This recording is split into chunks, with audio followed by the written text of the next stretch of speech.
Hi, we are Amy and Brian Williams, and I'm the young adults pastor here at Calvary. And we've been married for 7 years, 7 years, 8 in October. And yeah, this is our story. So, how we met. Well, even a little before that, I guess, I was working at camp, Forest Home, and had been up there for a while. And I guess some context in that of there's lots of ladies at camp, and I was an eligible bachelor. And so I had lots of comments pretty regularly of, why aren't you dating anyone? What about that girl? What about this girl? What about, she's awesome. And it was kind of a recurring theme for me for several years. And there were wonderful women, like amazing women who loved God, who were awesome. But I don't know. It just wasn't, I just was sort of like, well, maybe. I think I had thoughts along the way multiple times where I'd be like, well, I guess I'd like talk myself into like, well, she's pretty cool, I guess, she's awesome, like maybe. And then, but it just never made sense, I guess. Never made sense. And that kind of leads into how we first met, because Amy was coming up to be, was it intern? Yeah, I was interning on the weekends. I was going to Azusa Pacific University, and I always loved going to camp, working at camp. And so I was talking to one of my friends about an internship, and she said, oh, there's a place called Forest Home. I think that you should check out interning there. So I called. I ended up getting the internship. And then that same friend told me, okay, so you're going to be an intern there. There's a guy there named Tiger. That's his camp name. Tiger, that I think you should get to know, and I think you should date. So it was on both sides. So she got that. And on the other side, her boss, Michael White, who, wonderful part of the story. He's the guy who married us, which is pretty cool. But I remember Michael White being like, Brian, well, Tiger, because that's what everybody called me. He's like, Tiger, this intern, you got to get to know her. You got to get to know her. And I remember it making me a little bit mad. Like, I really liked Michael, but I was a little bit like, cool, Michael, whatever. Like, that's great, whatever. So we both kind of had this like, oh, there's this person up at camp. And camp's big. Like, there's lots of people. So why this person, And the first day we met, I was on the porch of our office, which is kind of out in the woods down along the creek. And Michael was giving Amy a tour of camp on her first day up there in the golf cart, bouncing over rocks and stuff. And especially to your office, because his office was the bottom of this dirt rocky hill. So the golf cart was a few golf carts didn't live long after making it down to our office, or cars also. Staff cars had some hard times. But I was working on something on the porch. I don't remember what. I think you were there with a couple of people. I remember there being, I don't know, like BB guns or something. I don't know why I think there was probably something like probably that. Something silly. And all I remember is you and Michael being like, oh, this is Amy. And we said hi to each other. And like, it's pretty awesome. I remember that moment so clearly, because I remember that being like like making the connection. Oh, this is the girl he's talking about. Like, oh, yeah, okay, cool. Hi, Amy. Like in a way, it being like, I'm like, nice, great, cool. And that was kind of it. Like, I think it was I felt the same too. Yeah. I just thought, oh, okay, Tiger, Brian, cool. I didn't think. So that's the dude. All right. Yeah. Whatever. Yeah, that's how I felt too. I feel like that. Oh, here's a person. All right. Okay. Like, there was no like love at first sight. No. Like, whoa. No. Like, it was just like, all right, cool. Hey, human. Like, you're nice, I guess. I don't know. Maybe we'll get to know each other and I'll think you're nice. Like, that was kind of the extent of it. And what kind of happened after that is a friend of mine, Kyle White, good dude. He and I, at his parents' house, who lived up there at camp, every Tuesday night, we would have guys cook night. So Kyle and I would cook, And we'd invite anyone who wanted to come for dinner on Tuesday nights to come join us for dinner. It's kind of a small community, so it's not like there was like a ton of people that could come, especially within our age range in the non-summer, like in fall. And so we would do that every Tuesday. This was fall of 2010. Yes. 2010. Your last semester at AP. Yeah. So I was only up there on the weekends. Oh, but now you're getting into 2011. Oh, you're right. That was. So I was only up there on the weekends in fall 2010. And then I graduated from APU and there was a full-time job doing the same job I was interning at. So I moved up to Forest Home full-time starting in January, right after I graduated. So January of 2011. Yeah. So this would be Which makes a lot of sense, by the way, because Amy, if anybody knows Amy or spent time with Amy, she is wonderful and good at everything. Maybe not everything. I mean, you're not good at being really strong. No, I can't. She's good at so many things. But like she just achieves. People see what she does and she does things so well. So it just makes total sense that it'd be like, oh, the intern. Oh, we've never had an intern that we've taken on full time. That's just not what we do. And then be like, this one though, she needs to be full time. She's just so good at caring for people and doing things well. And thankfully, it was my dream job. I was always really interested in hospitality. I love camp. And so it was my dream job. I'm so thankful that I got that job. And I think even that camp connection is something that is important to us. We both love the same things. And as we got to know each other, which we'll get to how that happened in a moment, but like that, I think our love of hospitality, of caring for people, of the outdoors, of bringing people into a unique shared experience where they can engage God and be challenged in new ways. I mean, that's just so special to each of our stories in our lives, the things we value. And so I think for us, that camp experience, the fact that we met at camp, I think really shaped us being a thing. Yeah, I think so too. Yeah. Outside of that, I don't know that you would have been into me at all. We've talked about if we had met in high school, we wouldn't have. No. We wouldn't have. I was not a good student, or I was kind of goofy. Yeah. I wasn't very straight-laced. I don't know that I still am. Maybe I'm more straight-laced. We've said that we know that we would be friends. Like we would be friends. We, because he was in high school, you did water polo, I did swim. We know that we would have been friends, but I don't think we would have dated. I was more focused on academic. He wasn't. I was not. So yeah. So it's good we met when we did. It's really good. We met when we did. Camp and outdoors, being outside of an academic setting, perfect. Yeah, it was good.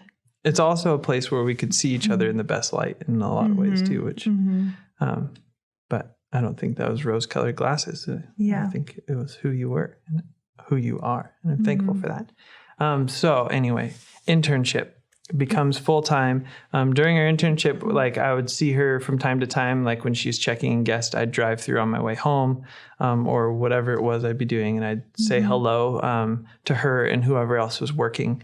But it was just being kind and just trying to be friendly and make people feel welcome. And that was kind of it. We didn't really interact much. It's like, oh, hi. And that was it.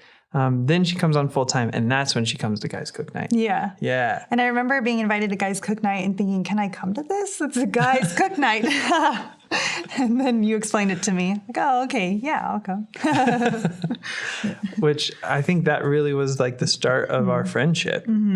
Because from that point on, you started coming every Tuesday, and we started getting to know each other more. But it wasn't necessarily like a focused on one another. It was just kind of like when we first met. It's like, well, here's another person, and we get to invite them into our fold. And yeah, I think at the same time of Guys Cook Night, so you mentioned Kyle. I remember it really being you, Kyle, and me. I had this amazing mansion that I got to live in. Amazing. Like mountain chateau. So, yeah. Grand views. It was beautiful.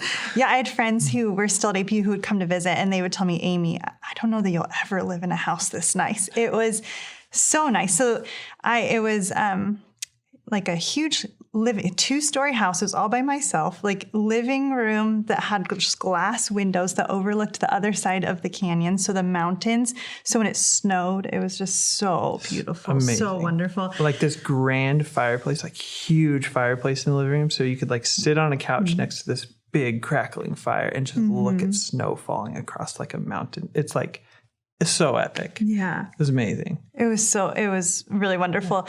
So because they lived in, Brian at the time lived in like small little houses. But I fit a little bigger than this couch. Yeah. But for whatever reason, I was given this like probably one of the best places on Forest Home property to live in all by myself. Brian and Kyle would come over, and there was the patio outside that we would just sit on and like look at the stars and talk. And so I remember also that was a very formational time too, of just having time together to get to know each other. And I remember really thinking it was like childhood friends, like totally just our times together.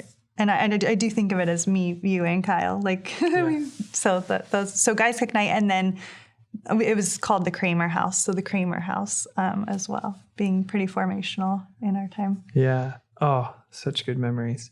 What ended up happening, so Kyle had a girlfriend, and but she didn't live up at camp, so she lived further away, and so that's why the three of us were like the three amigos and would hang out a lot. And then on Valentine's Day, I think, was a real turning point for our friendship.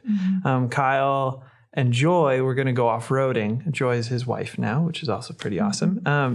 They were going to go off-roading for Valentine's Day, go explore. And Kyle, I had this little Suzuki Samurai, which is like little tiny death trap.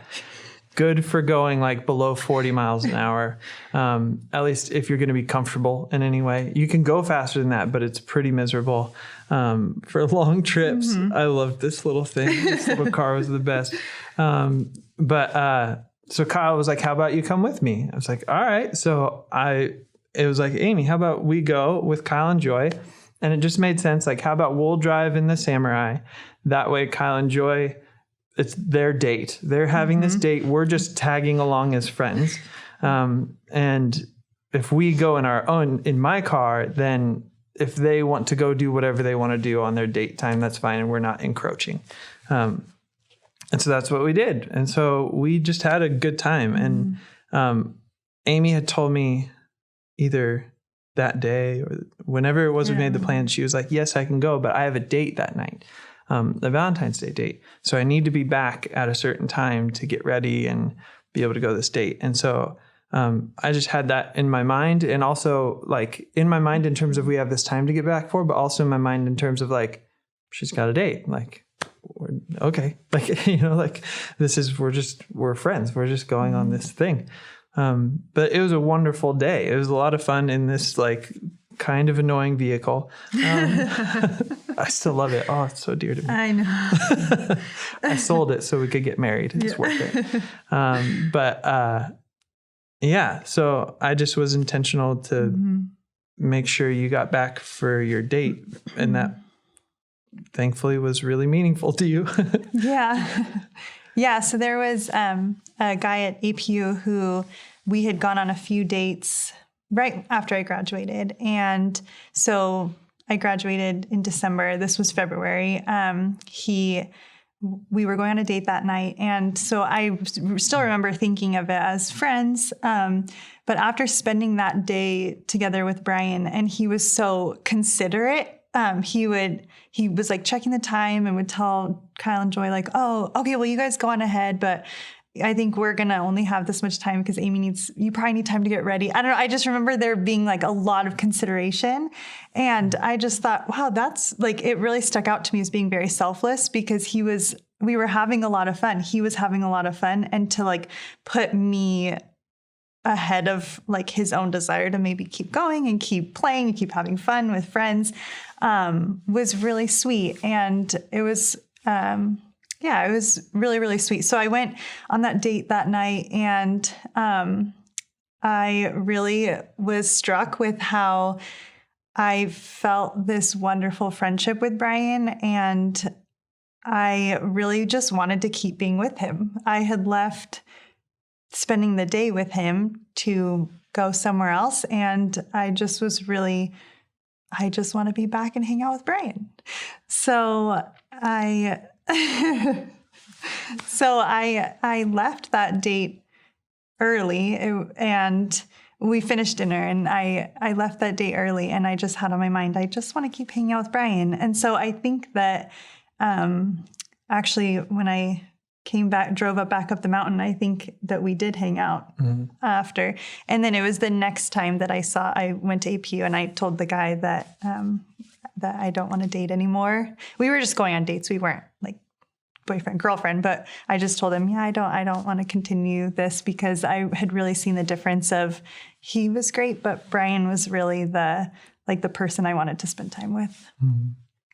I think for both of us from that point forward, for a time, there was a season then after that where we were undefined, but spending a lot of time together. And still with Kyle spending a lot of time, but then also just the two of us spending a lot of time, like sometimes like just sitting after work in Kramer house on a couch with this like incredible view. And she had a record player in there with all these old random records. And so we just put random records on and just sit and listen and talk. We'd go on walks. One of the great things too about being up at camp was, it's not like we had TV or internet or any of that stuff at that time. I didn't even have cell phone service. Yeah, we didn't even have cell phone service. So it would be like what would we do is we would go on walks. We'd talk. We'd engage with one another, not just like be entertained together. We'd entertain each other and build friendship. And on those walks and in a lot of those conversations, on that front end, and then later on as well, like in friendship, we talked a lot about relationships. We kind of debriefed like what we thought about past relationships we had, some of the things that we were like, I don't know how that went and why I felt that way. And I think there was something wonderful about our like friendship, that we could talk about relationships in such a neutral way without it being like an emotionally charged for the other person to hear about our thoughts on a relationship. Like we knew we enjoyed being around each other. And that was about it. Like, it was like, I enjoy being around you, and similar, like you enjoy being around me, if I remember correctly. That was sort of, it just made it easy to talk about foundational relationship things and concepts. And I think that just only tied us closer together in the way that like, it's like, wow, I guess we align on a lot of things, and we care about the same things, and we've had some of the same questions, and we've navigated some of the similar difficulties along the way and questioned those things. And we didn't have answers for all of those things. And it was just bonding. Yeah. One thing that did happen though, sorry. No, go ahead. So one thing that did happen along the way though, and this is something that like, I think we're thankful that we in our relation, in our friendship, we actually had like an interrupt moment. We've had a couple. We'll get to that, but I'm thankful for the interrupt moment, because during that time there was ambiguity about us. Like other people would ask, what's the deal? You're hanging out. Oh, we're just friends. We're just friends. But then Here, can I say something about it? I remember being in a meeting, and so Michael White was there, who was my boss, who was the one who wanted us to get together. And it was kind of a large meeting, and there was a girl there who kept saying, Brian, I saw you driving through in your Samurai with a girl in your seat. Who was that? I saw you driving. And you were like, it was probably Amy. And she was like, I saw you with a girl. And you were like, it was probably Amy. And it was like still this, like, we're friends, but there were so many questions about, and then it was like, oh, it was Amy. Okay. And like this, like, oh, well, I just brought that up in this whole meeting. So yeah, we definitely got asked, and A lot. yeah, in a variety of ways. Yes. And we both like pretty strongly maintained externally, like, Yeah. she's just a friend. He's just a friend. But we actually had kissed at one point before there was definition. We had like, there was some in terms of definition of our relationship, there were some things we had done physically in terms of kissing or even like holding hands or things where it was like, this is getting blurry. But we didn't clarify that. And that, I'm glad that we actually had an interrupt moment in our relationship to sort of reset that. And we can kind of get into that. But like, it did reset, and we were able to start in a better way again, to where we actually were much more intentional about letting that aspect of our relationship develop in a healthy, safe way.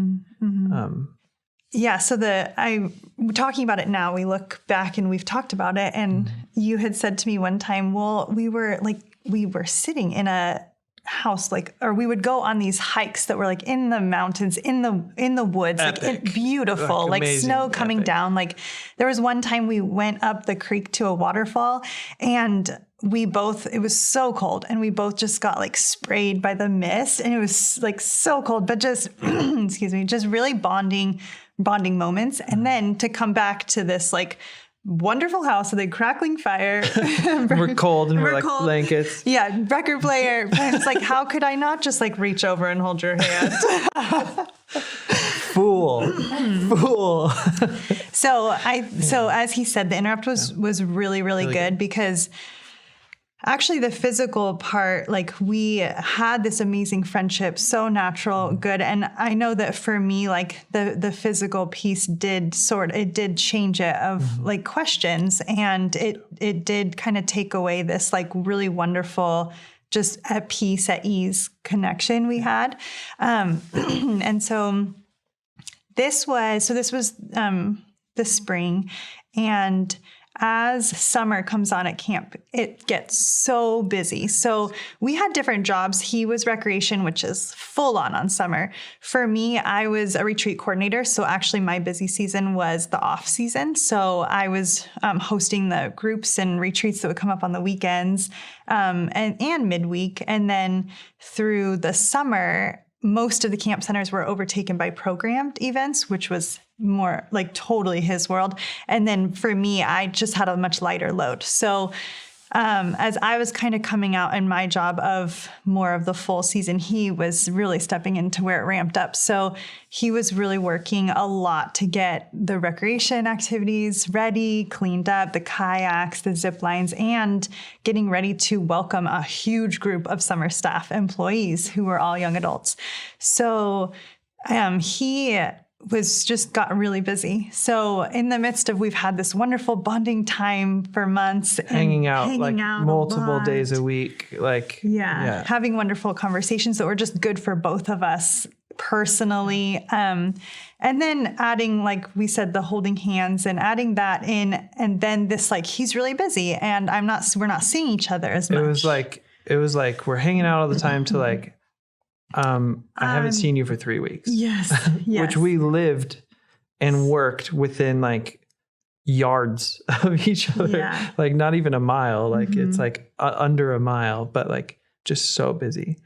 Yeah. So we just didn't really see each other as much. And so he was going on a mission trip to Brazil, and I think you came over to my house to say like, I'm going to this, mission trip to Brazil. I just remember you leaving, and I had this, like, I haven't seen you much. You're going to Brazil, and then it's summer, like really busy. And so I don't know if this is still a thing, but back in 2011, or at least before that, when I was in college, we had the DTR, which is define the relationship. And I really had it on my heart of, I think before he goes to Brazil, I'd really like to have define the relationship.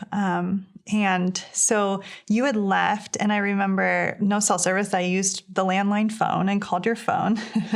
And then I just remember I thought we would talk on the phone, but I think you came back, and then we talked in person.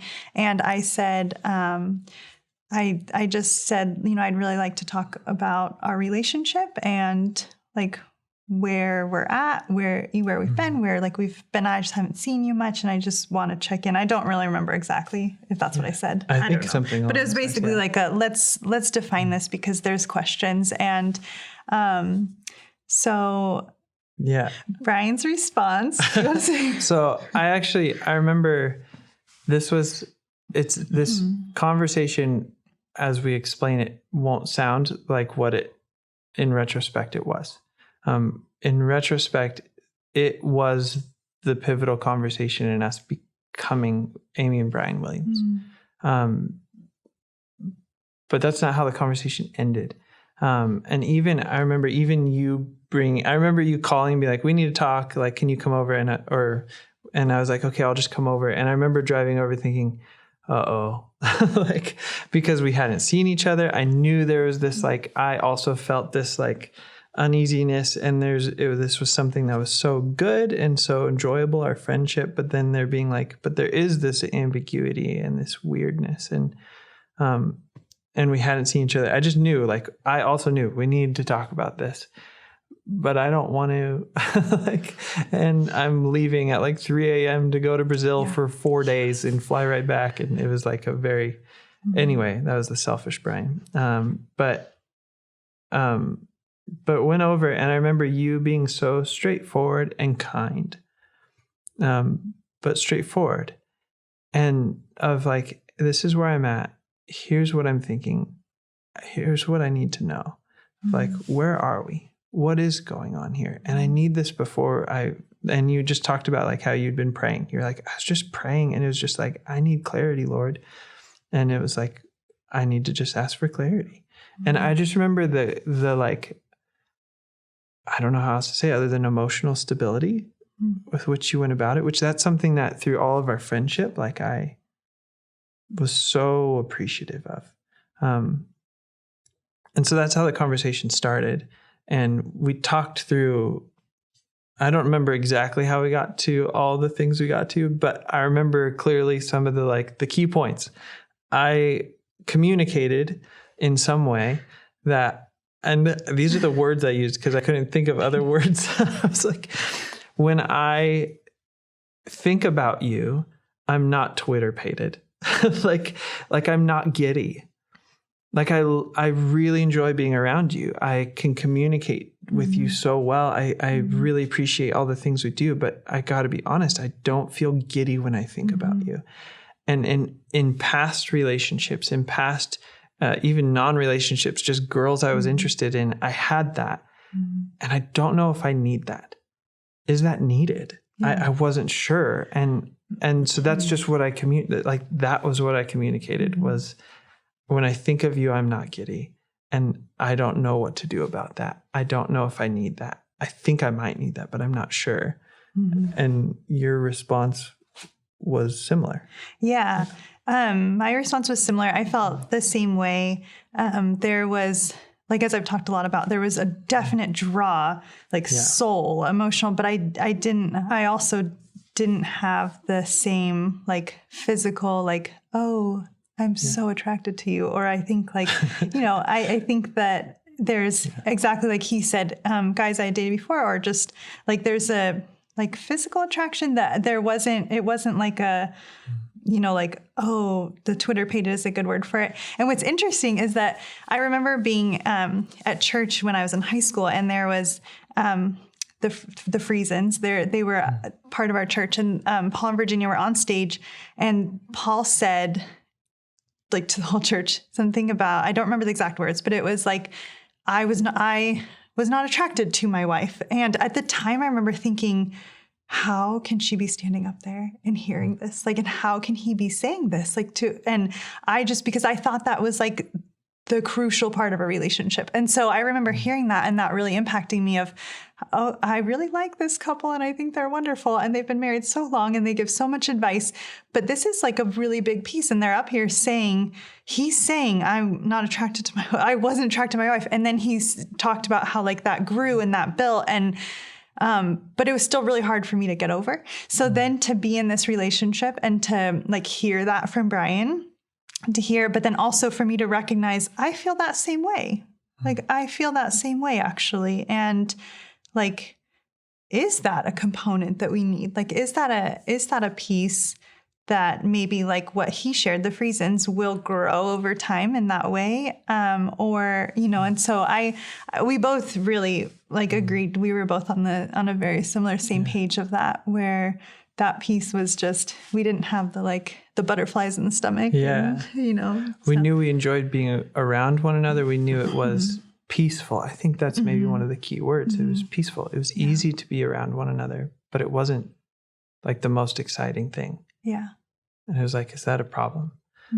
We had a lot of like shared experiences that were exciting, but in terms of just our like that, it was different. And that, as we kind of went through that conversation, we just had these questions. We just had this question of, do we need that? We both had that question. Do we need it?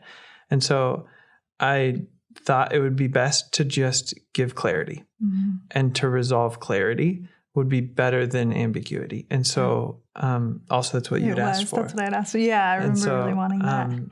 I just was like, after we'd been talking through these different questions and having these, I just was like, all right, here's what I'm going to do. Here's what we're doing. And I just said very clearly and very point blankly, I am not going to pursue you. And you said, okay, thank you. And that was sort of the end of the conversation. It was just that clarity of, I'm not going to pursue you. And I had so much peace. Like, to hear the words like from someone, I would expect myself to be like, oh, I'm kind of hurt, but I really had so much peace. I felt like, great. Like, I really did feel like you're not going to pursue me. Okay, great. And to me, I remember driving home after that and just being like, what just happened? Like, this is possible? Like how could I have just told this woman, I'm not going to pursue you?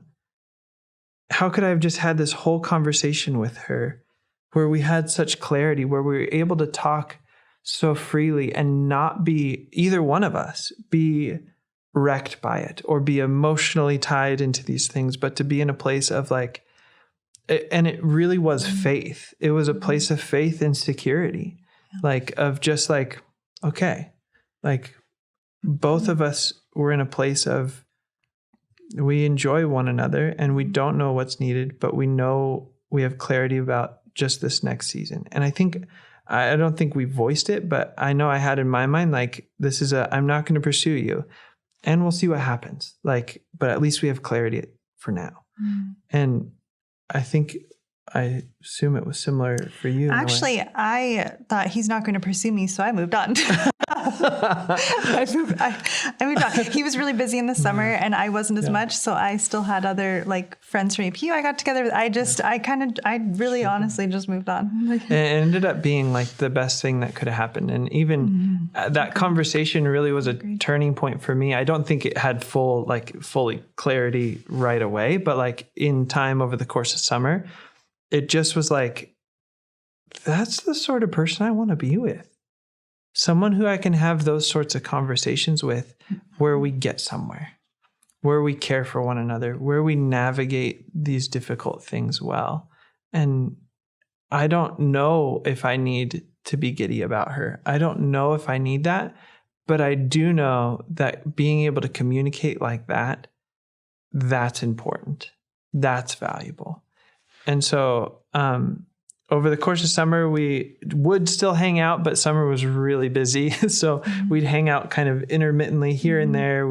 I kind of started to pursue her actually a little bit, but like not in like, I just pursue getting time with her was all. It'd just be like intentional to be like, hey, want to go on a walk tonight? Like, and then a couple weeks later be like, hey, a bunch of us are going to go do this. You want to come? And like, just intentional to include her, and just have time with her. And then even over the course of those things, it was like, yeah, I don't know what's needed. I don't know like what will come of this, but I know that there's good here. And I want that good. And I want to see what comes of that good. And so at the end of summer, we were sitting on the porch of the White's house. And so Kyle, who we mentioned earlier, I was living at his family's house who lived up there. So I was living there. So throughout the summer, so I had to move out of the really wonderful mansion because they had to put campers in there. So I moved out of there, and then I was living at Kyle White's house with his family, which was wonderful too. Angie White, which is such a dream. Stan, like important people for us. But Angie just caring for us too in good motherly ways. But I remember sat down on the porch, and we had another define the relationship sort of. I initiated this time and just let her know and kind of all that stuff. Like, I don't know if we need to be giddy about one another, but I know that our relationship is good. Like how we interact, what we care about, the fact that we can communicate with one another, and that we value and long for the same things. That is good. And so I would like to pursue you and see if giddiness grows or if giddiness is even needed at all. And you said no, which was good. And a part of that changing pattern of kind of how our relationship first started, or our like romantic-ish end of relationship, like in terms of the physical side, where it was, we just drifted into it. It wasn't intentional. It wasn't measured or careful in any way. And this was much more careful. So I don't know if you want to share about that for your side of what that experience was like. Yeah. I don't remember the timing of that conversation exactly, but I think it did come after. I remember through the summer, I was visiting another camp, and while I was away, I got a text message from you, or a couple text messages from you that really made me think, like, he's sending me these messages. And it felt like, like just starting to feel that ambiguity sort of like, okay, I think he's pursuing me, but he said he wasn't going to pursue me. And then coming back from that camp and finding like a note at my door. And I think you even just coming over, I remember thinking that and not sure how I felt about it, because it was like taking him at his word meant he's not pursuing me. He's not going to pursue me, but then he's pursuing me. So I remember just feeling a little unsure. So I think that might have happened before the conversation. And then when you brought up the conversation, I think that's why I said no, because I was open to the relationship but I was not open to, I think probably honestly looking back, like a physical component, because later on when he did ask to be my girlfriend, am I skipping ahead too much? Oh, no. Okay. So I think that's why I said no, is because I felt really at peace about like, okay, we can keep having this friendship. And if you're going to choose to pursue me, like you can choose to pursue me, but I'm not at a place to say like yes and to enter into anything physical. And so we continued to just hang out, and I still was really intentional, because after that point too, I felt like, okay, I've made it clear. I want to pursue her. I'm going to be intentional to keep making that clear. Yeah, like you asked me to come with you as your date to like the summer staff banquet. And that's not something I would have gone to because I wasn't on the program part of things, but I went with him because as his date. So there were still things where I knew there was something, but so it was the end of summer. And then I think it was in October. Yeah, end of October. End of October, we were with a big group of friends in Big Bear. Was that the lake trip? And we rode. Yeah. Okay, so we were in Big Bear. Oh, yeah. Alpine slide. Yeah. So fun. So fun. Yeah, so we were hanging out in Big Bear, and then we were on this bridge at sunset. Am I getting that right? I think. I don't even. Okay, I'm pretty sure we were on a bridge. You're picturing it. This is great. Sounds beautiful. At Big Bear. And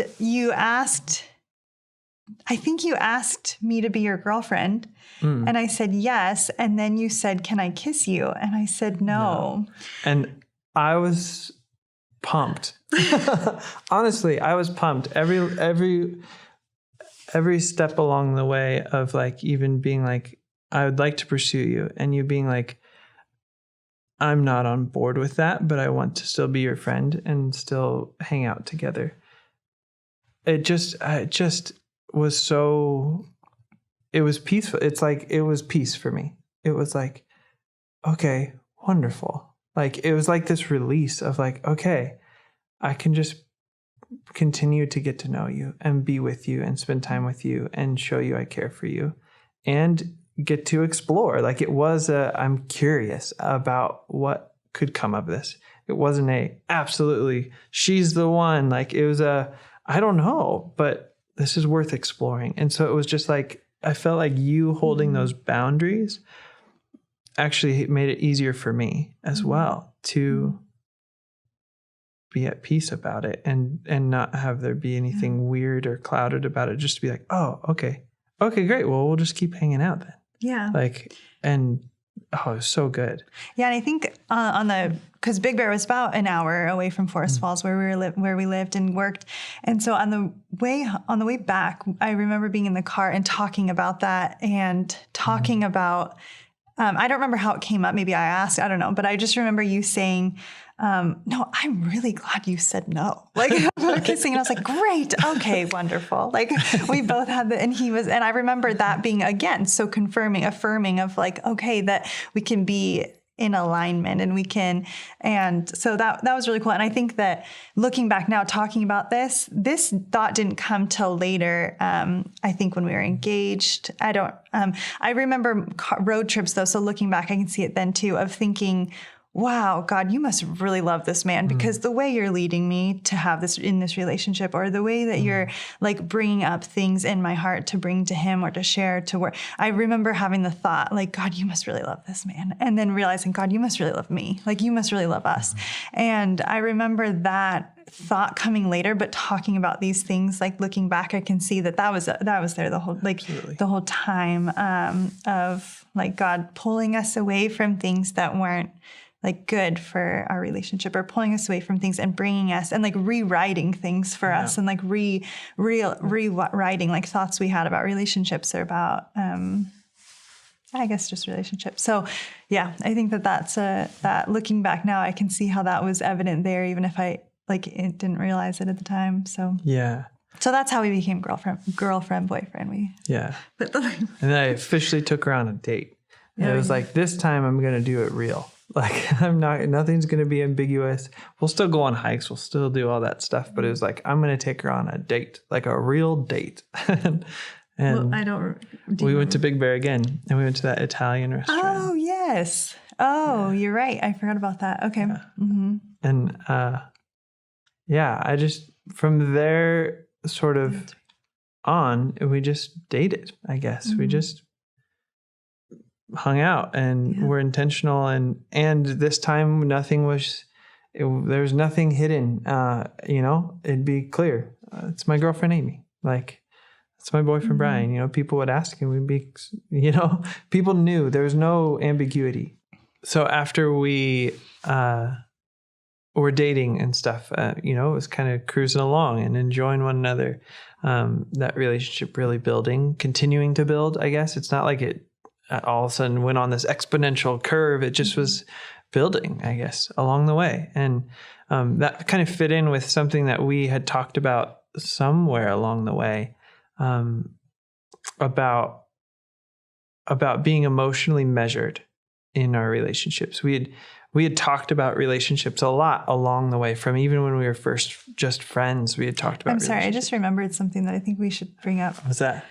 So, you said that there wasn't ambiguity, that it was like, you're my boyfriend, I'm your girlfriend. But actually there was still a little ambiguity with my parents. So I forgot about that. So you came with me on a trip up north. I think we were in Oregon or Washington. It was probably to visit my brother. Yeah. Okay, so my parents live in Northern California. My brother was living in Washington at the time. So you came with me on a trip up there. And actually at that trip, we did not tell my parents that we were dating. And I had some fear from, my mom and I are really close, but I had some past in a relationship that I had where my mom and our relationship got really tense from that dating relationship. And so I had some fear of sharing that with my mom because of sharing past, that we were dating. Sharing that we were dating. And so I really wanted it to be in the right way and in the right manner. And so you came on the trip, and I just wanted my parents to have some time with Brian before this is my boyfriend. And I'm sure they thought things. I don't remember, but I'm sure. They had to have. Yeah, I'm sure they knew or thought things. But I actually ended up writing a letter to my mom and telling her, Mom, I really care about our relationship. I really want this to be good. I care about Brian, and we are dating. Brian is my boyfriend. And so I don't remember. I mean, I'm saying that I don't remember exactly the contents of the letter, but that was like the general gist of it. Was writing her a letter to let her know, because I really wanted to be in a dating relationship and have the relationship with my mom still really good and still really strong. And so I wasn't really sure how to do that. But I just remember wanting to try in a way that would be honoring to this relationship and honoring to my mom. And I still don't know if that was like the right way to go about it. I don't know, but that was the only ambiguity until I wrote the letter and shared with her. So I just remembered that. I think that's a good thing to share. I do remember that being confusing and hard for me because I didn't understand the complexity of the relationship you'd had in the past with your mom, and how I remember that just being hard for me to understand. It's like, but I'm your boy. Like, aren't they going to know? Like, I don't get this. But just needing to trust you. I do remember that trip being a little weird too. And like being like, we're definitely boyfriend and girlfriend. I mean, it's probably obvious. Why else would I fly to Tacoma with your family? But that process. Well, and I don't know. I don't think I said like, oh, he's not my boyfriend. I think that it was just we've been friends. Like, I think they knew we were friends, that like, I maybe even said like, I'd met your dad before. Oh yeah. So I think it was kind of we hang out a lot and we've been friends and I don't know. I don't remember, but I know that I didn't lie about it, but I wasn't telling the whole truth. So until I wrote the letter. And I remember that being a relief when the letter was written. Yeah. And I remember I wanted to share, but it took me time. It took me time to feel like, because I was nervous about it. And thankfully that went all right. Yeah. That was good. Yeah. I think it was, I don't remember exactly, but I think it was my parents probably like, oh yeah, we knew. Or I don't know, something, like probably something, but I don't remember exactly. Yeah. Thank you for sharing that. That's important, especially for some stuff that comes. Sorry for interrupting your gear analogy. Oh, no, it's okay. Go ahead. So we had talked about being emotionally measured. Because we'd seen in other relationships that some of our friends had. We'd seen, not just people we had known, but like over the years as we talked about relationships and why do relationships get so crazy? Why is it so hard when people break up? Why is it that we talked about all those things. And then we'd also talked about in our own past dating experiences, why did that get so messy? What was it that had me so tied up about that? Why? We talked through that, and a lot of it we kept coming back to just that being emotionally measured and having your emotional connection to the person you're with be equivalent to the commitment you actually have in the relationship. That those need to be aligned, and it's when they get misaligned that things get really messy. When your emotional commitment and ties to that person, that relationship, are further than the actual reality of how well you know that person and how connected you are and the covenant and commitment you have to one another. And that's when things start to get really messy and get really hard. And we surmised that like if we do a better job of touching base with one another, where are we at? Like even the clarity of like, will you be my girlfriend? No. Okay. All right. Then I'm not emotionally going to be connected to you as though you are my girlfriend, because you're not. And those little things along the way, I think made it easier for us to actually then continue to have relationship, because we were able to stay in a place where it was good. Like even when I was pursuing her over summer, like there wasn't an emotional tie behind that pursuit. There was a recognition and understanding of I'm pursuing her, but she's not mine. Like we're not committed to one another. I'd like to spend more time with her, but I don't expect her to. I don't expect her to do anything outside of what a friend would do or be and how she would relate or respond to me, and vice versa. And that pattern of communication between the two of us and like work to like keep ourselves emotionally at the same state of what our relationship was actually at, I think really helped us thrive in it. And also that's what helped us get through being like, no, we're not a thing, to we're a thing, to no, we're not. Like it helped us navigate that so much because, I don't know, we were able to be emotionally stable, and that security, my emotional security wasn't in you. It was still in the Lord. And the same was true for you. And so God was so faithful to us through that, but that doesn't mean we did it perfectly. And I think that really brings us to when you went to Tennessee. Yeah. So after the following summer, I decided to leave Forest Home and go to a discipleship training program I had been part of in college. I spent one summer in college. It's partnered with Young Life. It's called Discipleship Focus. So living in Tennessee, I had lived in Tennessee for a summer in college, and there was a fall program with the intention, I think, of a gap year, but it's really open. And so even though I had been out of college already, I really felt it on my heart that it was something that I wanted to do, something that would be really good for me and my relationship with the Lord. And so that summer I shared with Brian, so now we're in 2012, I shared with Brian that I had applied to this program in Tennessee and that I was thinking about moving out there for the fall. And I don't remember all the details, but I remember it being a pretty pivotal place in our relationship of choices.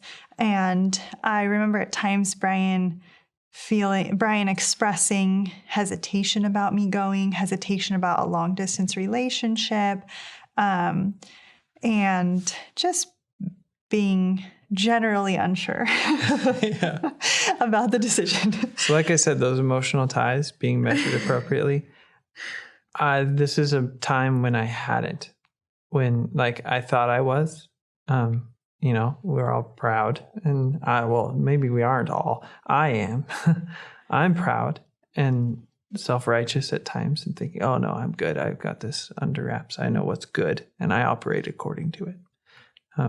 But I didn't in this time. And Amy sharing about going to Tennessee, like I was so excited for her and so blessed to be like, oh, this woman, like she loves God. She loves God and is willing to give up this dream full-time job that she has because she felt the Lord prompting her to something different. She was willing to respond to that call of God to go do something different, to give up like what it'd be. That makes no practical sense to give that up. But it's like, but if God's calling me, it makes all the sense. That to me was like a huge blessing. It's like, yes, this woman.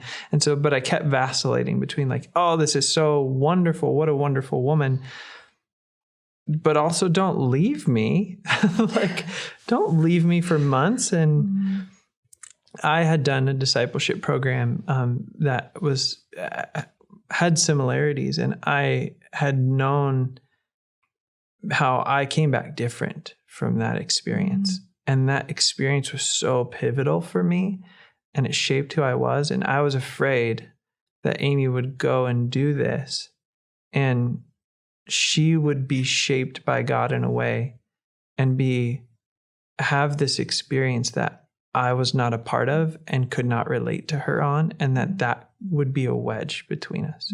I was afraid of that. I was afraid of that. And so I went from like an open-handed person with Amy and with our relationship, and this is sort of the analogy. It's okay if I tell? Yeah, go ahead. Where like as we went through our relationship, we did a pretty good job, I think, of being open-handed, of being like, okay, Lord, you've put Amy in my life.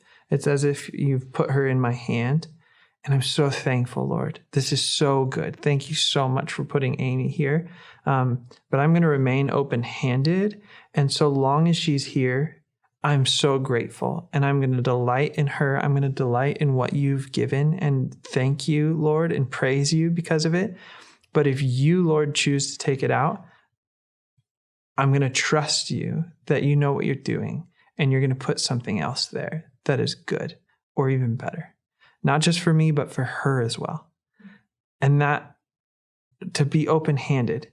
And when things get really ugly, especially in relationships, is when people start to close their hands around the other person and say, no, they're mine. They're mine. No, Lord, don't take them from me. No. And that's when it starts to get messy, and that doesn't help the relationship. And that's when breakups look really bad. And I think that was something that when we had our like earlier on, this like DTR, we both were very this, and we were able to be this. And that made it so our breakup was actually beautiful.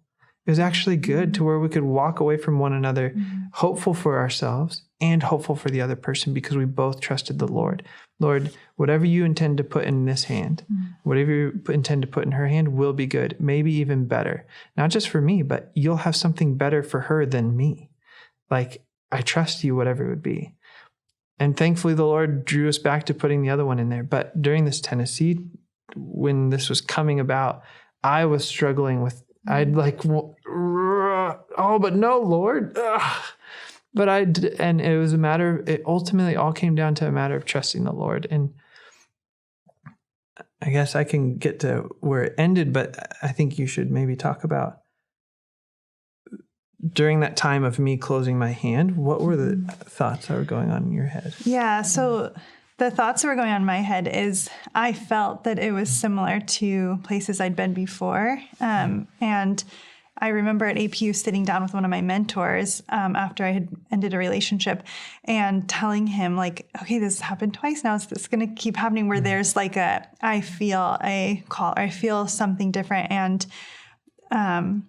And then I end the relationship because of that, and talking to him about that. And so this felt actually really similar of, okay, it's happening again. Like I feel this call. I feel that this is something that I should do. And it seems like it might be changing this relationship. It was changing our relationship.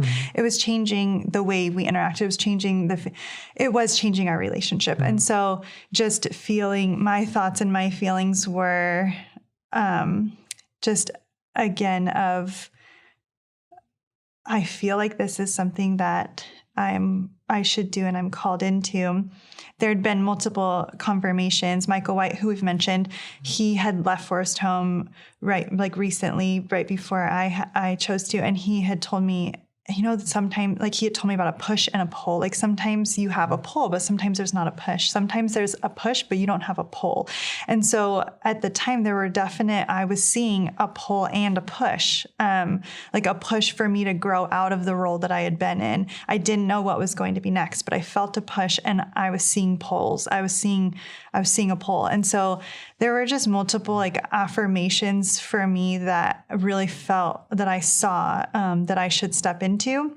So the thoughts in my head were, okay, I'm following this, but I'm also seeing change here, and I don't know what that change is going to lead to. Is this going to look like in the past where, okay, it's the end of a relationship, or will it look different? Will it be able to share a different story, tell a different future. And that was unknown. I didn't know. And I remember one of the things that's wonderful is that even during that time, I remember you were so steadfast, and you even shared at one point with me, you're like, I need to be faithful to the Lord over you.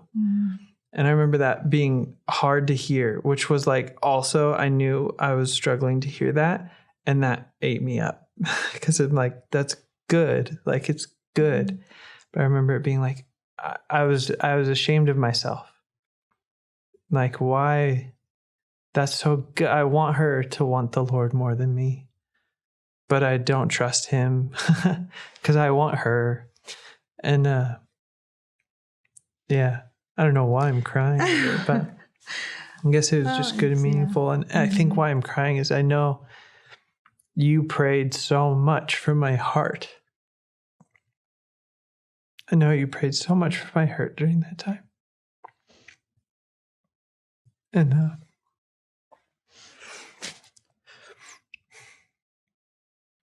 God was faithful to her prayers, and that is a pattern that has continued.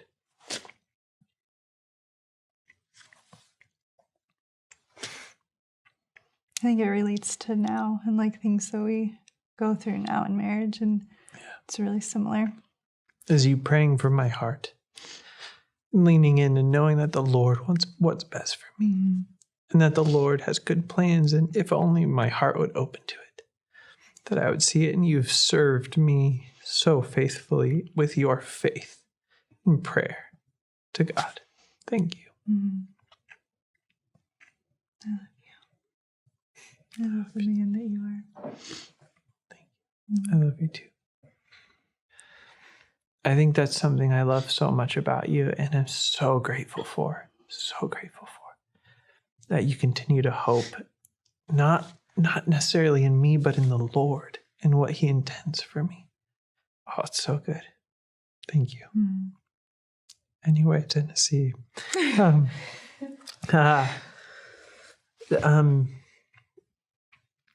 During that time, I think the big shift for me, and I'm thankful, so thankful, prayers, and just God being someone who pursues us, and God continuing to put it on my heart as I prayed of like making it clear, like, Brian, open your hand, man. Open your hand. You're choking out this thing you love, and I love it for you to stop choking it out and trust me. And a turning point was when God it was just like he spoke it quite clearly. Like, I have good plans for her, and I have good plans for you, Brian. And that was such a huge turning point to be like, okay, Lord, like I believed he was going to do good and amazing things in her there. I just had this like, it's going to be awesome. And I'm not going to be a part of it, and I'm going to miss out on it. And we're not going to bond over that. But it being like, God's like, I am with you too, right where you are. I am with you, and I have plans and intentions for you in this season as well. Don't miss them, Brian. Don't miss them.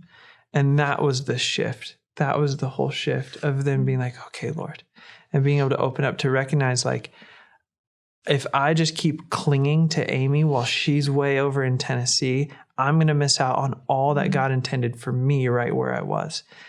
And that would be a tragedy.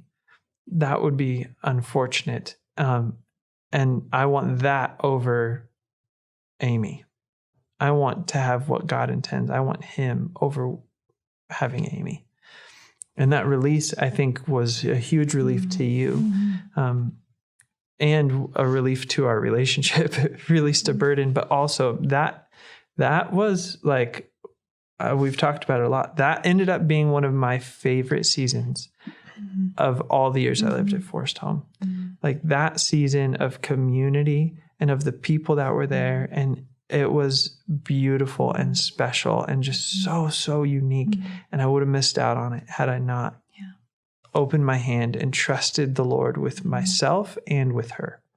And that's really cool looking back, because typically the off season is like really quiet. You have a few young adults, like maybe, and And looking back now, like where I was going was so full of community, and it would feel like, well, you're going to have the same thing, but God definitely provided. Like he provided so much community for Brian. And so we both, like, I think it was really partnered in what we both, I mean, it was separate, but we both had really similar experiences. So yeah, I think that another part was, in order to get out to Tennessee, we took a road trip, and that was so fun. That was the best. Yeah, I think we took, I don't remember how many days, but 4 or 5 days. Yeah, we stayed with people from camp that we knew from camp, family, all along the way. So like every night we'd get to a new person's house and get to like.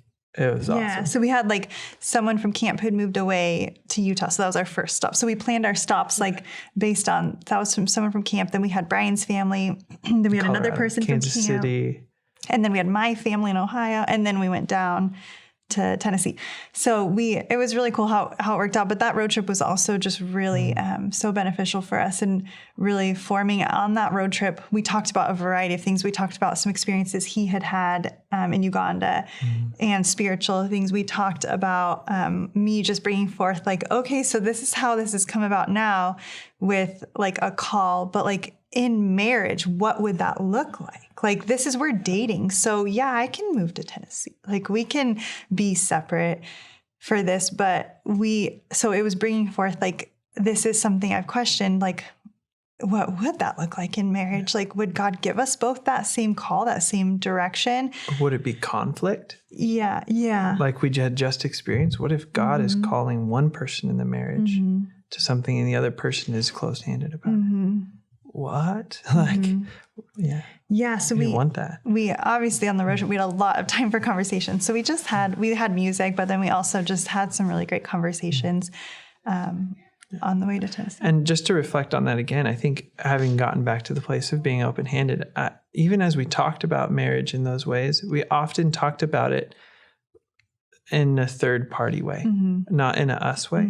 So, and I think that was really great. We did that a lot over the time, to where it wasn't, how many kids do you want? Because I want this many. Right. It was, what do you think about kids in general? And how do you see, like, it wasn't about us. It was about marriage and about life and what God intends and what God is calling to. And I don't know how to frame that in a different way other than like, we were able to talk about it that in a way that didn't put a huge weight on, we're talking about marriage. Oh my. It was like, yeah, we're talking about marriage because that's what, like, we both eventually want to be married, maybe to one another.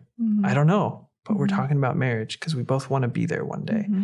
And what can we learn about it? What can I learn from you about marriage? What can you learn from me? What can this processing through it set us up better for the future, whether if it's with one another or with others? Yeah. I think that's another thing that really stood out. I think God had made it clear from the beginning, and I had shared this at one point, and we had talked about it, was we both want to be better off for having been in this relationship, whether it's us being together or us not being together.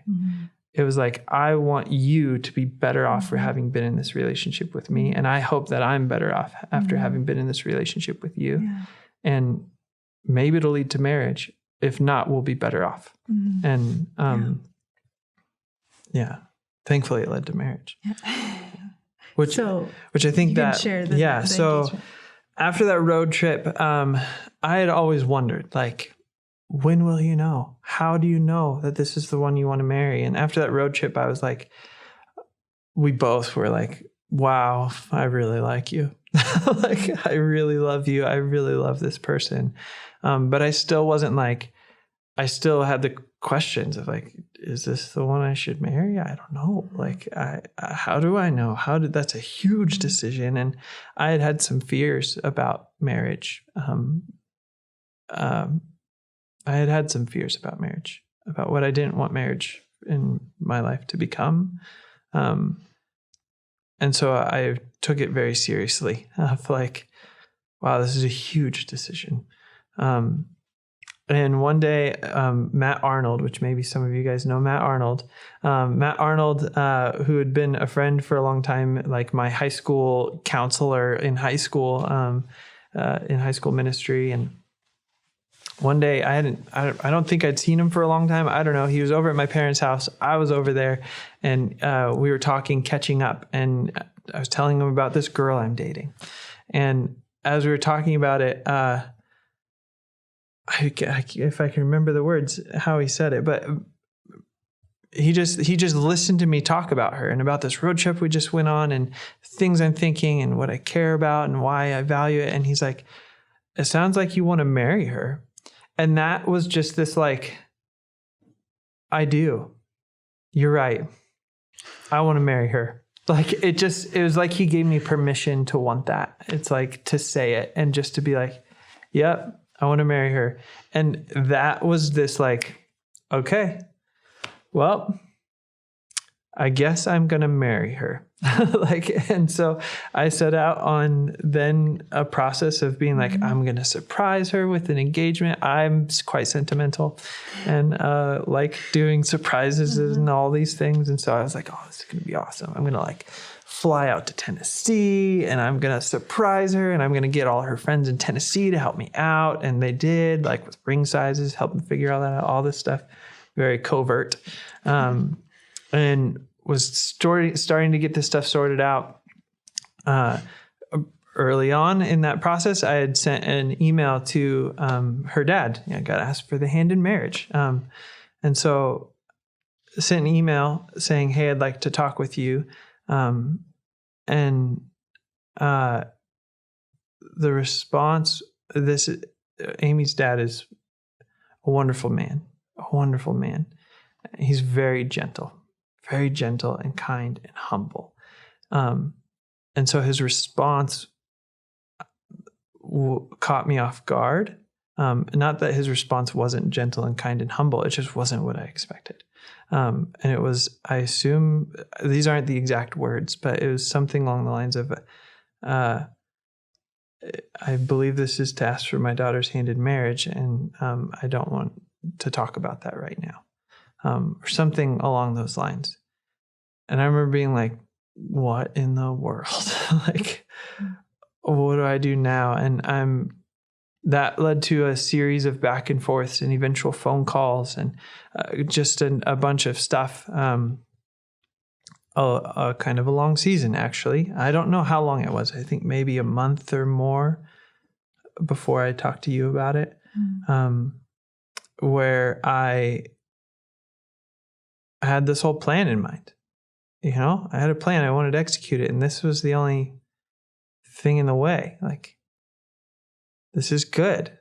Like, we're good. Like, this is a good thing. Like, well, why is this here? I didn't understand. I was frustrated. I was angry. And I'm so, so thankful for people in my life. There were people to come alongside me and to help me and to coach me in that. And this one man, Paul Lockenfora, thank you, Paul, who worked at Forest Home. And I had known Paul, had interacted with Paul, was friends with Paul, but he's older than me. And I don't know what it was about that season. I don't remember exactly that brought us together in a closer way, but we were interacting more at work and it just came about in conversation. When people engage with people, my friends, and God will use you in ways you may not expect. You don't just have to talk about trivial things. Ask him questions. And I think that's what Paul did, is he just would ask me questions about my life and about things and about Amy. He knew Amy, loved Amy. And so I invited Paul into the reality of, I'm wanting to marry her, but this is the email I got. And Paul was my rock through that. He was my wise counsel. And like the things that God was telling me along that way, I was praying a lot. I'd just be like, Lord, what do I do? Like, I don't get this. How do I respond to this? Like, how do I respond to my own feelings in this of like being rejected and being like misunderstood, or just feeling like, why? Like, I just didn't get it. And the Lord was leading me to things. And Paul was confirming those things. Paul was like giving shape to those things that God was calling out of, like, Brian, this is what I intend. This is how you operate in this. This is how you operate, which is no different than you should operate any other time. Be humble, be kind, be patient, and trust me. Like, love these people. Love Amy. Be patient. Trust me. Like, it just was this, like, over and over. And Paul kept confirming that, like, I'd run through with him, like, here's what I'm thinking now. We had another conversation and this is what I don't know how to do it. And God was so faithful. It's like, it was similar to where she had said that she reflects back and says, wow, God must really love that man and God must really love me. And this for me was that moment, that time of just being like, the way when I would interact with her mom and dad, and maybe, I don't know, we haven't talked about, maybe your mom and dad, like, you're like, oh no, you were a jerk. I don't know. I don't think so. But I just remember so many conversations, so many things that I would, interactions in some way, whether it's writing or whatnot. And I would just be like, wow, Lord, like, like, only your Spirit could have given me peace and calmness in that way. Only you who could have helped me be humble and loving in that way and patient and not be angry or lash out. Like, only you could have been with me, and it being like, you must really love her and you must really love me and you must really love them. And, so eventually it got to the point to where, okay, my engagement plans, these are not going to work out. And I forget, did I tell you before I came out for Thanksgiving? Mm-hmm. So we had planned a time, and this was actually all part of the ruse, was that I would come out for Thanksgiving. And it was a part of that. I was actually going to come earlier and then surprise her, and we get engaged, and then we'd be able to be together for the week. So that was off. But I ended up calling her at one point and telling her, I want to marry you. And I asked your dad for your hand in marriage, and it's not going well. Mm-hmm. Yeah. But opened a whole new door and chapter in our relationship. Mm-hmm. Yeah. So I don't remember if I had conversations with my parents first and then you, or I don't remember exactly, but I know that I was subsequently having conversations then with Brian and then with my parents. And yes, this entered a different part in our relationship. And again, I kind of think of it also as the interruption, but just a different interruption. So earlier where we talked about our relationship was interrupted by our choosing, and then it was better off. Like I see this as another one of those, an interruption that then we were better off for. Because I think that if we had gotten engaged when he was planning, we would have missed out on a really hard, but so good, such a good season. So refining. Refining, that's the word. Yeah. So from then on, it was a very refining season. So actually Thanksgiving, like, all of our plans went out the window. I mean, his original plans. And then we had originally had plans to visit my family in Ohio for Thanksgiving. But then I got sick. And so we ended up staying and having Thanksgiving with the family. It was like a cold. It wasn't COVID, back then. So you could still be around people.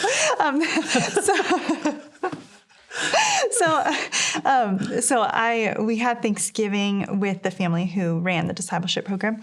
But I think that all of that was very meaningful because the plans we had, although it was like the hard things, we were to be together. We walked around the property. We walked around the town that I was living in. I'm sure we did some fun things there, but I just remember a lot of we did. Yeah. Oh yeah. We went to like a lumberjack feud show. I loved it. In Tennessee, they have like silly entertainment. In Dollywood. It was great. Yeah. So I was working with Dollywood which is Dolly Parton's theme park. And so, when we went, Brian called it, there's like a whole strip of all these different, it's like wholesome Las Vegas is what you called it. Yeah. Where it's like family dinner shows. And so anyway, working at Dollywood, I got a lot of perks. So we did do fun things, but I just really remember like the hard conversations, the walks, and not just conversations, but internal wrestlings. And from the conversations that I had had with my parents, I was wrestling with things that they brought, just in terms of, like I mentioned, the tense relationship with my mom with a past relationship. Like looking back, like she saw things and she brought them up to me, and they were good, and I shouldn't have been in that relationship. So now reflecting on, they're bringing these things up. Like, is she right again? Are they right again? Like, or just wrestling with that and like taking their points, like taking what they're, and I think of it as like, as Christians, sometimes we refer to the defending of our faith as apologetics. And I think that I know for me, I went through a time of like apologetics about our relationship, of doubting, of questioning, Brian and who he is in our relationship, who we are together, and looking at that and thinking, like processing through that. And then just, it was wonderful to have the family there who during the discipleship program to spend time with them too, and to share with them what was going on, and to get Dennis and Shanna Fuller, their names, and just get Shanna's feedback on it, and was really helpful. And just her insight, she was very like looking ahead, and I just so appreciated that, of looking ahead to like, this is what it is in marriage and your relationship with your parents, and just she really spoke a lot of counsel that is still really helpful. But I think during that season in Tennessee, and then also to follow, because we didn't end up getting engaged until March. So having the time in Tennessee while he was out there, and then even when you flew back to California, to have those times to wrestle, and even to do it apart was good. I think doing it apart. Yeah. So I know that. Well, I didn't like it. It's good. Well, and then I came back, and there was an opportunity for me to take a job again at Forest Home starting in January when I came back. And I was talking with the boss there, and I was so close to accepting it. And I just had this, like, I don't think I should. And I don't know why, but I don't think I should. And so without any other opportunities, I didn't know what else I would do. I didn't accept it. And I think that was actually so good, because instead of taking that job and living at Forest Home again, I actually went, and for a time I lived with my parents. For a time I lived with friends in Southern California. It was kind of a very like back and forth. I had friends getting married, so I was kind of traveling a lot. But my dad and I together went to a pre-engagement workshop seminar together.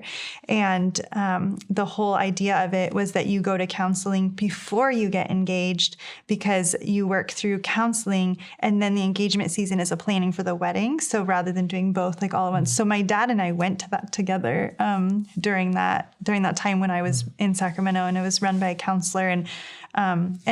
And it's funny to be like, well, I went with my dad, not my like future spouse, but it was something that was the note, like that was the interruption. So working interruption, but like we said, in a good way. It's easier for me to say in a good way, because I don't have as many of the emotional ties that Brian did going through that season. But I think that was a crucial point for me, like, and then, working through it with Brian. And then the time when I was back at Forest Home, because I did end up back at Forest Home, I just remember being at the prayer chapel there and praying, and Brian saying, Amy, there might be a point when we need to actually go against your parents. Like there might be a point. And I remember like that was really hard for me. And I went to the prayer chapel and I just prayed and prayed and prayed. And I just remember telling Brian, I'm praying that doesn't happen. I am praying that doesn't happen. I am now getting closer to saying, I know that this is what we should do, but I'm not at the point yet. So can we please just keep wait? Can we wait? Can we just keep waiting? Because we might get to that point, but I'm praying that we don't have to. So that was what that time looked like for me. So. I think on my end, it was very much another God prying the hands open again, where, or not prying them, but just like being like, keep it open, Brian. Like, right after it's like the whole season, but it looks different actually each step along the way. And I remember after Tennessee, after that, when I went and visited, leaving was really hard. We both cried a lot. And, because there was suddenly, I went from that conversation with Matt of like, yeah, I'm going to marry her. Great. This is what's going to happen. This is what we're going to do. And she's going to be all for it. Like we're going to do this. To her, you started having doubts about us and about like if my parents see something, it must be there, or at least it must slow me to pause. And you started questioning things that you hadn't questioned before or hadn't questioned for a long time. And that to me was really, really hard because it went all the way back to like, whoa, like we might not get married. Like we might break up. Like it went from like, I'm going to marry this girl to like, we might break up. And I don't feel like I did anything. Like I didn't do anything, but this might totally change. Like, and that was the God really loves her thing of like, he just kept opening my hand during that time. And I remember how often I would drive down to the creek in my little Samurai and it'd be like raining because it's winter and there's like floods happening, in the creek. If you know anything about Forest Falls, it gets gnarly. And I just like park near the creek and it's like raging flooding and I'm like eating a whole box of Cheez-Its, just like crying out to the Lord, like what the heck, God? Like, what do I do? And I'd get like all my rage out with him and all my frustration and all my anger, and he'd just calm me. And he just really cared for us in that time. By the way, he cared for me. So, yeah, he,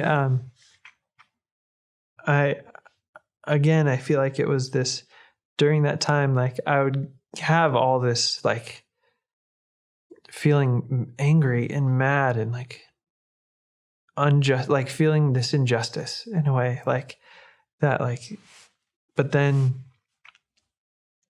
God would set my heart right so that then I could enter back into the relationship with her and with her parents, and to be like, okay, Brian, it's time to set that aside now. Go love her. 'Cause she's in a hard space too. And like, I feel like I was able to do that a lot, to just keep coming back to be like, you are in a hard place and I just need to love you because these are your parents and you're wrestling with these things and that's hard. And so how can I support you? How can I care for you through it? And that's like, God was just so faithful. So faithful. It was really hard though. But what came out of that, like she said, it's one of those things where I'm like, we were better off because of it. That refined us. That made us stronger to where we went into it of like, yeah, I want to marry this girl. And she's like, yeah, I think I want to marry this guy. To like, oh, like maybe we're not even going to be together in any way. To God just made us so strong to the point where it was, oh no, this is good. Like even with this, like for lack of a better terminology, this like assault, this testing, it refined us and clarified, nope, this is good. Like to where the resolve about our marriage and about us getting married and this relationship being like, God is for this, was all the stronger because of that testing. And we were better off because of it. I'm thankful for it. I can say truly, I'm thankful for it now. I'm so grateful for it. I wouldn't want it again. I wouldn't wish that on somebody, but that process, but I do wish on them the refinement of it and the Lord who is with them in it and refines them and takes care of them. So it was really good. So also we have an awesome relationship. I think they really like me. Like, I'm very sure. I know your parents love me and are thankful for me and trust the Lord with you and I and what God has chosen and put together in us. And I'm not perfect. I'm not a perfect husband, and they know that, and you know that. And our relationship isn't perfect, but they do know that it's good and that God is with us. Yeah. So I agree. I love my in-laws. They're wonderful. Yeah, I agree. So then we got married. 8 years this year. Celebrating 8 years 8 years this year. For our marriage, just something at the wedding day. I know you were mentioning your favorite part of our wedding, and I think it speaks to what our view of marriage is and what we've seen in marriage and are continuing to learn in marriage about what the purpose of it is, and continuing to, be straight. But that was when we sang. Mm-hmm. Do you want to share about that? Yeah. So we got married at Forest Home on the field there. So if you've ever been to camp there, it's the high school field. And there's a large tree that Brian had wanted to get married under, and it's so beautiful. So when we were planning our wedding, we knew like we want to be outside in creation. And I had heard a song by Matt Redman called "Here for You," and what we did is we had our friends. We had a lot of friend help at our wedding. A lot of friend help. Two of our friends, one of them played the cello, one of them played the flute. So they did a lot of our music. We also, Brian's roommate at the time was a worship leader, and so he played this song, and we didn't really like organize it too much other than just like, the song's can you play this song? And like, we'll sing. I'm not really sure what what the people will do. So honestly, like my favorite moment from our wedding is probably the most awkward, where it was like, where it was a song playing, a worship song, but it wasn't like, worship. We didn't give anyone lyrics. Nobody knew it. It was just playing, but it was so special because we were singing, and I got to see the mountains behind with the sun was setting, and it was so beautiful. And Brian had a beautiful view of a tree and my wife. Yeah. And the two of us singing. And it was just a moment. So the song lyrics, the reason I picked it, we had decided on it together, but I'd found it and brought it to you, and we looked at it, and it said like, "We are here for you. To you, our hearts are open. Nothing here is hidden. You are our one desire." And I look back at our wedding, and I remember that time as being so special, because at the wedding you have so many things to follow. Like, okay, these people walk down now. I walk down now with my dad. Like, you say these vows, but like look at the people who are here. But to have a moment of stillness before the Lord, to be still together and to remember the Lord, and so that was so special. I remember just really, really like feeling the Lord's presence and like soaking that in, and knowing like the Lord, we like, and that's part of the song is like, we welcome you with praise. Like, we welcome your presence. We welcome you. And to just start off our marriage with a Lord, you are welcome here. You're welcome. And you are our one desire. And like nothing here is hidden in before you. And so now that has really carried over into marriage to just remember that the Lord is our one desire. And sometimes things might be awkward. Sometimes things might be uncomfortable. But the joy of the Lord is like trumps all of that. Like the joy of the Lord is so much greater that like, it washes away any uncomfortableness, any tension, any uncomfortableness. And so I think that memory of our wedding like carries over into marriage, and is like the meaning of marriage is to grow together and to keep. We are here for him. We are here for him. Yeah. We are here for him. And I think that's just the definition that God led us to and keeps bringing us back to. No matter how imperfectly we navigate it. Mm-hmm. Marriage has been good. It's been really good. We've been talking a long time, so I guess we won't get into much of that. But other than to say, I think a lot of the things that we learned through dating, we've learned the hard way at times, are absolutely true in marriage. That we're still here for him. Yeah. That I still need to be open-handed with my wife. That she's his, not mine. That what are the purpose of our marriage is not to be ingrown, but to be outward, to love each other in such a way that the world sees God in our love for one another. And that's only going to happen if we love God first. Yeah. That's been a process. Conflict is a reality of marriage. Even if, our dating, we really liked each other and it went easy. And it's so much easier being married to you than it would be to anyone else. And yet I know that God still uses the edges that I have and the edges you have to knock them off each other. Yeah. And he is doing that. Yeah. And conflict's inevitable. So be with somebody who you can navigate conflict with. Yeah. because you're going to have to. Yes. So Absolutely. I guess that's it. Thank you for listening to our story. Yeah. Thank you for listening all this time. We hope it blesses you.